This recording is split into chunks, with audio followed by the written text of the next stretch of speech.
Hello everyone. Narcotic drugs हर देश के लिए बहुत बड़ी समस्या है, स्पेशली उन सारे देशों के लिए जहां पर यूथ पॉपुलेशन बहुत ज़्यादा है, क्योंकि वहां पर ड्रग अब्यूज़ के सबसे ज़्यादा चांसेस होते हैं।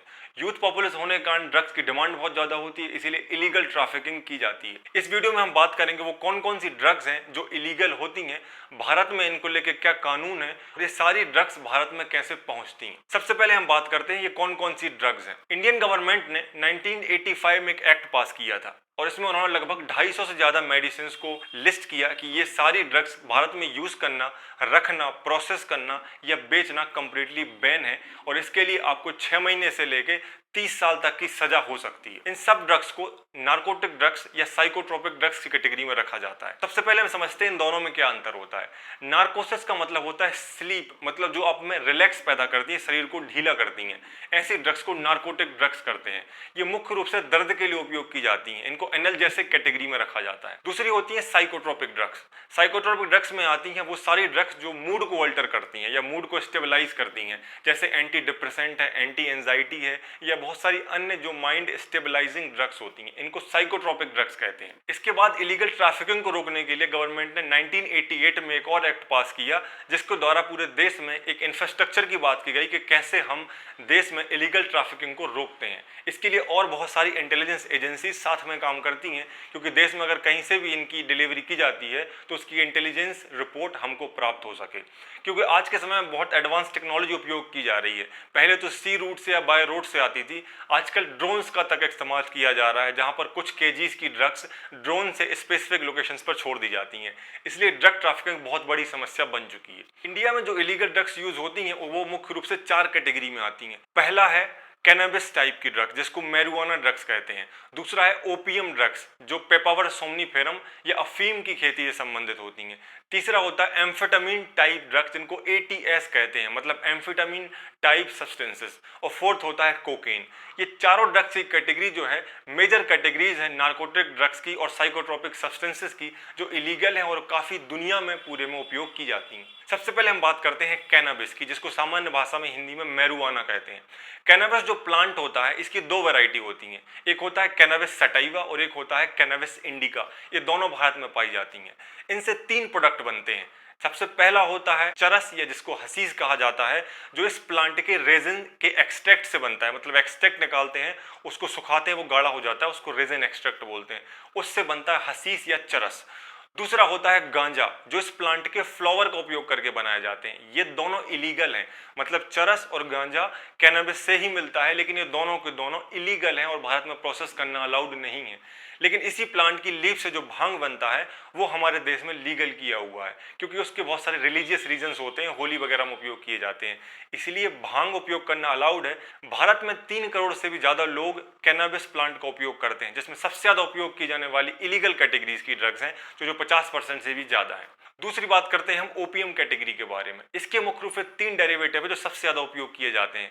चूंकि ओपीएम की खेती होती है और इसका जो लेटेक्स होता है उससे ही एल्केलॉइड मिलते हैं। एक ही प्लांट से 70 से भी ज़्यादा एल्केलॉइड मिलते हैं, मतलब वो केमिकल सब्सटेंसेस जो गलत तरीके से उपयोग की जा सकते हैं। इसलिए गवर्नमेंट स्पेसिफिक लाइसेंस देती है किसानों को और उनसे पूरी खेती खरीद लेती है जो भी इन अफीम का उत्पादन करते हैं। भारत में मुख्य रूप से 3 राज्यों में अफीम की खेती की जाती है, मध्य प्रदेश के नीमच जिले में, राजस्थान में और उत्तर प्रदेश के गाजीपुर जिले में। इस प्लांट से मुख्य रूप से 3 डेरिवेटिव हैं जो सबसे ज़्यादा उपयोग किए जाते हैं। फर्स्ट है अफीम, जिसको मॉर्फिन कहा जाता है। दूसरा है हीरोइन, जो मॉर्फिन का ही एक डेरिवेटिव है, इसको डाई मॉर्फिन या डाई एसिटाइल मॉर्फिन भी कहा जाता है। और तीसरा है कोडीन, जिसको कोडीन फास्फेट के रूप में खांसी की दवाओं में उपयोग किया जाता है। अगर आपने कभी महसूस किया हो कि खांसी दवाई पीने के बाद आपको नींद जैसी महसूस होती है, तो आप ध्यान से देखना, उसमें हो सकता है कोडीन फास्फेट का उपयोग किया गया हो, जो खांसी के लिए या फिर डायरिया में भी उपयोग किया जाता है। ये सारी दवाइयाँ मुख्य रूप से एनाल्जेसिक या पेन किलर होती हैं, लेकिन इसेंशियल क्वांटिटी में ही इनके मेडिसिनल यूज़ अलाउड होते हैं। लेकिन सबसे बड़ी समस्या तब होती है जब इन दवाओं का ड्रग अब्यूज़ किया जाता है और ये गलत तरीके से उपयोग की जाती हैं। मेडिसिन के लिए फार्मास्यूटिकल कंपनीज को स्पेसिफिक क्वांटिटी में दी जाती हैं, इन तीनों ड्रग्स में हेरोइन सबसे ज़्यादा प्रेवलेंटली यूज़ की जाने वाली नारकोटिक ड्रग है और सबसे ज़्यादा देश में उपयोग की जाती है। जब ये किसानों से खरीदी जाती है तो अब इसकी कीमत 5 से 10,000 रुपये पर केजी होती है, लेकिन मार्केट में इनकी कीमत 1 से 2 करोड़ रुपए पर केजी तक ये पहुंच जाती है। इसलिए इलीगल ट्रैफिकिंग बहुत ज़्यादा होती है। अफीम के प्लांट का जो रिमेनिंग्स भी होते हैं, उसकी जो हस्क होती है, घास फूस होती है, उनके वो भी बहुत ज़्यादा ब्लैक मार्केट किए जाते हैं। राजस्थान में इसको डोडा या चूरा के नाम से बेची जाती हैं। ये सब अफीम के प्लांट के ही रिमेनिंग यूनिट्स होती हैं। तीसरी कैटेगरी होती है एम्फेटामीन टाइप की ड्रग्स। ये सीएनएस स्टिमुलेंट होती हैं, मतलब आपके नर्वस सिस्टम को स्टिमुलेंट करती हैं और आपको बेहतर महसूस कराती हैं। इन कैटेगरी की ड्रग्स को रिक्रिएशनल ड्रग्स भी कहा जाता है। आपने एक वेब सीरीज देखी होगी नेटफ्लिक्स पर जिसका नाम है ब्रेकिंग बैड। वो एम्फेटामीन नाम की एटीएस ड्रग्स पर ही बनी हुई है, जहां पर वो केमिकल लेबोरेटरीज में इस प्रकार की ड्रग्स बनाते हैं। इसके बहुत सारे केमिकल डेरिवेटिव भी मार्केट में अवेलेबल है, जिसमें सबसे इंपॉर्टेंट है एमडीएमए। एमडीएमए नाम से एम्फेटामीन का एक डेरिवेटिव मार्केट में उपलब्ध होता है जो इलीगल है कंप्लीटली। इसके और बहुत सारे डेरिवेटिव भी हैं, जैसे कि ट्रेमाडोल है या फिर फेंटेनिल ड्रग्स हैं। पिछले साल की अगर आपने न्यूज़ सुनी हो तो आपको पता होगा, इंदौर में एक लैब पकड़ी गई थी जहां पर फेंटेनिल नाम की ओपियोइड ड्रग बनाई जाती थी।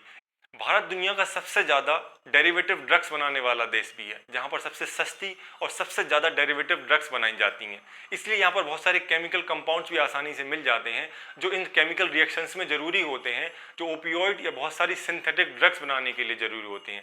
जिसमें एक प्रमुख होता है एसिटिक एनहाइड्राइड, जो पूरे देश में, भारत में बहुत अच्छी क्वांटिटी में मिलता है। चौथा इस कैटेगरी में ड्रग्स आती है वो होती है कोकेन। ये कोका प्लांट से मिलती है और मुख्य रूप से मैक्सिकन कंट्रीज में पैदा होती है, लेकिन ये अफ्रीका से होते हुए भारत में एंटर करती है। ये वो 4 कैटेगरीज की ड्रग्स हैं जो पूरे देश में मुख्य रूप से पाई जाती हैं। अब हम बात करते हैं कानून की। गवर्नमेंट ने एक इंटरनेशनल ट्रीटी पर साइन किया था जो 1961 में पास की गई थी। इसको single treaty on narcotic drugs कहते हैं, जो यूनाइटेड नेशंस के द्वारा लागू की गई थी। 1985 में इंडियन गवर्नमेंट ने अपना एक कानून पास किया जिसको narcotic drugs and psychotropic substance act 1985 कहते हैं। इसमें अलग अलग कैटेगरीज के लिए अलग अलग सजा के प्रावधान किए गए हैं।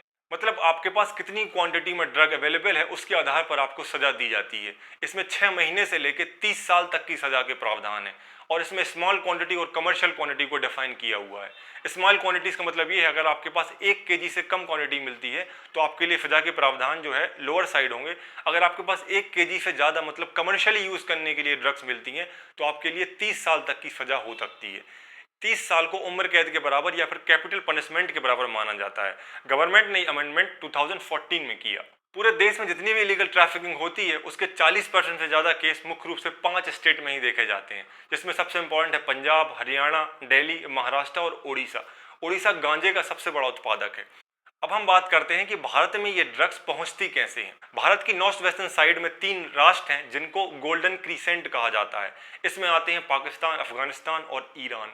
इस रास्ते से सबसे ज़्यादा नारकोटिक ड्रग्स भारत में सप्लाई की जाती हैं। इसमें सबसे इंपॉर्टेंट है अफगानिस्तान, जहां पर तालिबान रूल आने के बाद ये सबसे ज़्यादा चांसेस हैं कि इलीगल ड्रग्स की एक्सपोर्ट पूरी दुनिया में सबसे ज़्यादा होगा।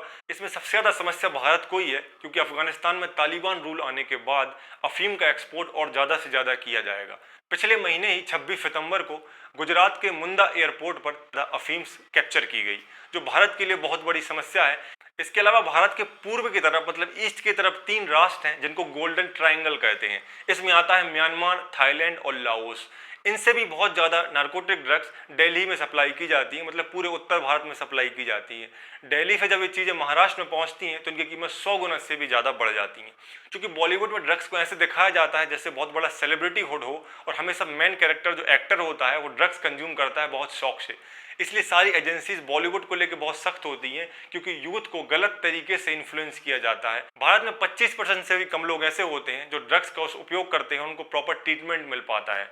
75% लोग ऐसे होते हैं जो ड्रग इस्तेमाल करते हैं, ड्रग एब्यूज़ में फंस जाते हैं, उनको ट्रीटमेंट नहीं मिल पाता। छोड़ने के बावजूद भी वो ड्रग में नहीं छूट पाते, क्योंकि इनके विड्रॉल सिम्टम्स जो होते हैं, साइड इफेक्ट्स बहुत ज़्यादा होते हैं, इसलिए वो नहीं छोड़ पाते हैं। 1985 के एक्ट के बाद ही 1986 में नारकोटिक्स कंट्रोल ब्यूरो मतलब एनसीबी की स्थापना की गई थी। जो आपने सुना होगा आर्यन खान केस में या पिछली साल सुशांत सिंह राजपूत के केस में एनसीबी सबसे आगे थी इन्वेस्टिगेशन में और जांच करने में, क्योंकि इलीगल ड्रग्स का एंगल आ गया था। ये प्रमुख कैटेगरीज की ड्रग्स थी और ये किस तरीके से भारत में पहुंचती मैंने आपको बताया। ये बेसिक अंडरस्टैंडिंग आपको पता होना चाहिए कि ओपियोइड, कैनाबिस, एम्फेटामीन और कोकेन वाली ड्रग्स में क्या अंतर होता है, किस तरीके से उपयोग की जाती हैं और भारत में किस तरीके से ये पहुंचती हैं। मुझे उम्मीद है कि ये वीडियो आपके लिए हेल्पफुल रहा होगा। Thank you so much for watching.